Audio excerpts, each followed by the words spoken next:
পুড়ে গেছে। আরে সব বোনাস, তাহলে এখন আমার কি হতে হবে কদিনই ভাই? পাটকাঠি তো টান নেই। টান যায় না সেটা আমি বুঝতেছি, এক পার্টি আসবে না, যে করে হোক ওই কাছে পাটকাঠি বেচতে হবে। ও এতক্ষণে বুঝলাম। তা আমার দলালি করে কি থাকবে না? শোন, এলাকায় তো 50-এর উপরে বিক্রি হচ্ছে না, আর আমার তো 5,000 আটি পাটকাঠি। কনে বেচবে তো 40 টাকা করে আটি, এর উপরে যা বেচতে পারবি সব তোর।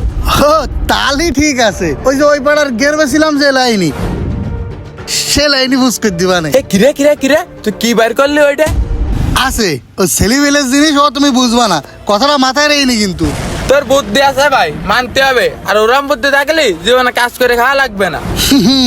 এরে কয় লাদেন বেরেল, ও তোমার মাথায় খেলবে না ভাই। ঠিক আছে, তবে গাড়িকে লোড করে নিয়ে গেছে। ওরে হ্যাঁ ভাই, ওই পচা বুঝকো ভাঙাচুরো কুড়িয়াটি ছিল না, এমনি দিয়ে দিছি। জায়গায় 1.5 লাখ টাকা বাড়ি দিয়ে দিলি, একেবারে ঠগানি ঠিক না। ওই 20 আটি দিছিস, ভালো করেছিস। ওরে ভাই চোর হলে কি হয়, আমার ইমান ঠিক আছে, থাকো গেলাম।